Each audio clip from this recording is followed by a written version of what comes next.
Yo, just got back. 2 sparring sessions today, one in the morning and one in the evening. So I'm sparring pretty much every day now. And I didn't use my face to block the punches today. But here's the thing, folks, and this is not just applicable to boxing. It really has to do with everything. Progress is not a linear thing. It doesn't just go like this. I mean, you go up, you go down, you go up a little, you go down a little, you go back up. I mean, that's with everything. Okay, that's just life.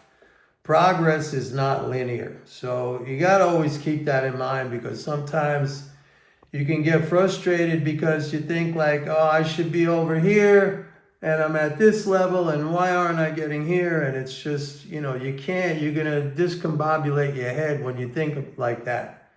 You can't do it. It messes up your mental game. You just got to understand that, it's not linear. You're going to have good days. You're going to have bad days. The whole idea is to keep learning, keep improving yourself, keep getting better. I think I told this story about my hike in the Grand Canyon back in 2021, where I did a rim-to-rim hike in one day. That's like 26 miles. It's like 11,000 feet of elevation change. We started out at like 4 o'clock in the morning. It was a 15-hour hike. It was like when I started out in the morning at 4 a.m., it was like 20-something degrees, 24, 25 degrees. When we got down in the bottom of the canyon during the day, it was about 100 degrees. And then by the end of the day, when you're exhausted, all right, after you cross the Colorado River, and at that point, we've already hiked something like 20 miles or 19 miles, something like that. And then there's 69 switchbacks to get up to the top. And it was already, kind of getting late in the afternoon, and we started those switchbacks, and you're already exhausted. It's starting to cool down again, the temperature. And I remember looking up at the rim of the canyon as I'm doing these switchbacks, and I'm still carrying a heavy pack. And the damn rim, I started in the north rim and we walked to the south rim. The rim, it never seemed to get any closer. And every time that I thought I was making progress, which of course I was, because I was walking up, but when I looked at the rim, when I looked at the top, it just seemed so far away that my mind was starting to shut down. I had to find a way to keep going, because it was like a daunting thing. It was like a thing where, like, at one point, you just feel like you want to give up. And it's funny because when you go down in the canyon, there's a sign, the Park Service puts up a sign that says, going in is voluntary, getting out is mandatory, okay? So it's a little scary. So what I did was, in the end, I had to really focus and I stopped looking up. And I just told myself, just Mike, 1 foot after another. Just take one step after another. Take one step after another. If I have to rest after a while, what I was doing I'd be doing like 20 minutes. I would walk and I'd stop for like 5 minutes. Take a breather, another 20 minutes, finally made it to the top. But that was a lesson, and that was an exercise, not just in perseverance, but in, like, if you have a task, it's kind of like breaking it down into the smallest common denominator. Like, what is the smallest unit of that task? For me, at the end, it was just like putting 1 foot in front of the other.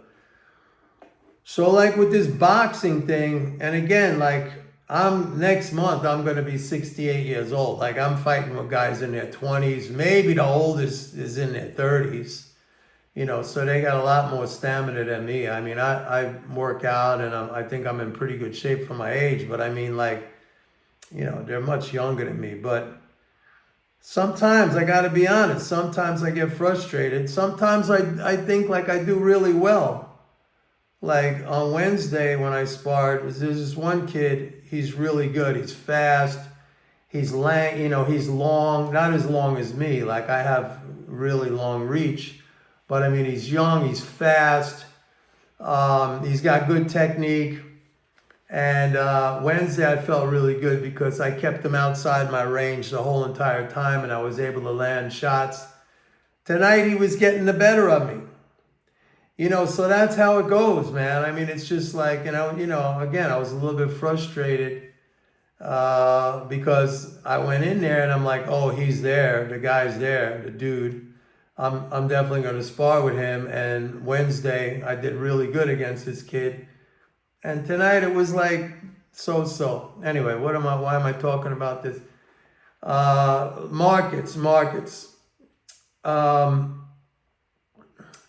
Not a whole lot to say. I mean, I've been telling you guys that the fiscal flows are really strong.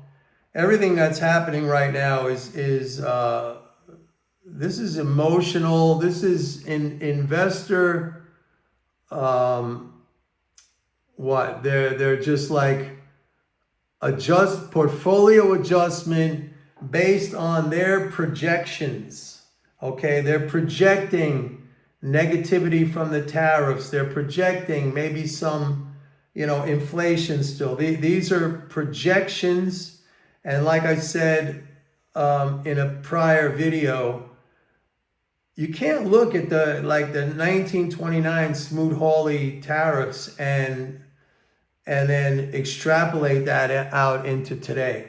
The other thing I was talking about is like what's making this environment a little tough. And again, that's where I rely on my fiscal flows because I've said before, like for me, that's like your instruments. That's like your compass if you're a navigator. That is your instruments. Like if you're a pilot, okay, you might have bad weather, inclement weather. You have no visual sight. You got to rely on your instruments. So I'm looking at that, and it's very clear to me that what is happening right now is a reaction on the part of investors who are projecting. Same thing that, by the way, same thing that happened in 2022 beginning in 2023. Oh, actually just 2022, where they went crazy selling the market down because of the Fed was raising interest rates. And the whole entire time I was saying, and you could go back and watch my videos, I said, you know what that's going to do? Interest income transfers. That's a fiscal expansion. That's going to be positive. And we know what happened. In 2023, the market took off. In 2024, we had new high after new high after new high. But you have to understand, or you have to go back and you look at these periods when you have these emotional, panicky reactions. And also it goes the other way, right? I said last year in the fourth quarter, I said, be careful for 2025. I like treasuries. I said, I think the Fed's position, which still is kind of hawkish, it's not going to play out the way they anticipate. I said I like treasuries. I said you got to be careful about 2025 because you're going to get changes in the fiscal. You got, other things that are going on. A new administration. I broke down a bunch of things for you. I said be careful about that. Right now, I have to tell you that not only is there no slowdown in the fiscal, it's accelerating. But I will tell you this, and it's another thing that I've been telling you in advance. April, tax strain. Actually, next week there's another tax strain, a smaller one. April's the main tax strain, April 15th. Everybody knows that. May 1st, that's the tax strain from the IRS extension that was given to hurricane affected areas like I'm in it, here in Florida. That was extended until May 1st, 2025. And I said that tax extension I mean, fiscally, it's like a temporary tax cut. The market and the economy has been running off of that temporary tax cut. That's going to be taken away. Like, I tell you guys all this stuff in advance, okay? And so, like, you can't come back and say, oh, look what's happening now. I mean, I told you this in 2024. Be careful about 2025. I said treasuries are going to be the place. That, that's kind of evolving slowly, but treasuries are doing fine compared to what's happening recently in the stock market. So, I don't trade day to day. I don't look to day trade. Like, I'm positioned based on the macroeconomics that I see. All right. So that's the game. Anyway, it's the weekend, folks. I'll finish off with the tomato situation. A lot of you people, it's not a raccoon. First of all, my property is fenced, so it's not deer. Little critters could get under the fence. There's places they could get under. The tomato bed, it's a bed, a raised garden bed that I've built like a kind of a covering, a greenhouse covering, where it's framed out in wood and it's covered with greenhouse plastic. But, there's cracks in it. I got it there's brick around the bottom, but there's still a small animal could get in there. Here's the thing that happened today, which kind of surprised me. I had 2 rat traps in there with peanut butter. Both of them went off. Didn't catch anybody. So I don't know I don't know how that happened. I loaded it up again tonight. Now there's 3.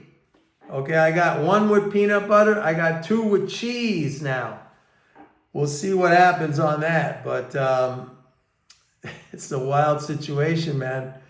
The good news is he hasn't taken any more tomatoes. So he was happy with the peanut butter last night.